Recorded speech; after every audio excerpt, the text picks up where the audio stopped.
The greatest part of the president's job is to make decisions. He can't pass the buck to anybody. No one else can do the deciding for him.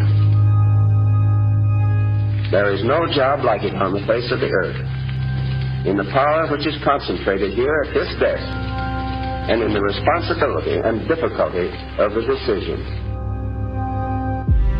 60 GOP national security experts signed a scathing open letter opposing Trump, calls Trump's vision of American power and influence, quote, wildly inconsistent and unmoored in principle. If he governs in any way consistent with some of the things he's said as a candidate, I would be very frightened. He has neither the temperament nor the judgment to be president. Say this flat out. Donald Trump is unfit to be president of the United States. He's not fit to be president of the United States.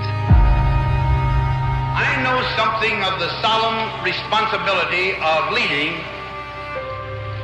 We must use our power wisely.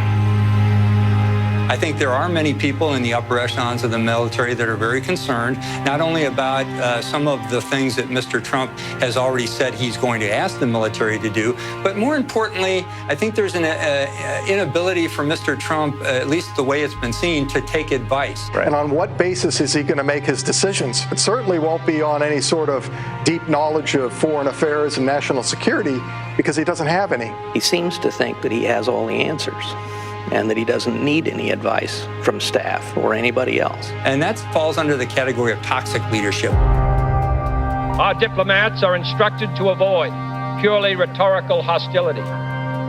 We do not need to use threats to prove we are resolute. Mr. Trump's bombast is already alarming our allies and fueling the enmity of our enemies. He doesn't have the temperament or judgment to control himself when he gets mad. He would shoot from the hip. He would rely on gut instinct. He is erratic. He says crazy things. He said one stupid, reckless thing after another, and he's shown absolutely no temperament to try to learn the things that he doesn't know, and he doesn't know just about everything. There is only one sane policy. A nuclear war cannot be won and must never be fought. We're about to turn over the nuclear codes of the United States to an erratic individual. He's been talking about the possibility, the future option of using a nuclear weapon against our Western European allies. His finger would be on the nuclear trigger, and this is a man who doesn't know what the nuclear triad is. This is not somebody who should be handed the nuclear codes. I think you have to ask yourself, do I want a person of that temperament control the nuclear codes? And as of now, I'd have to say no.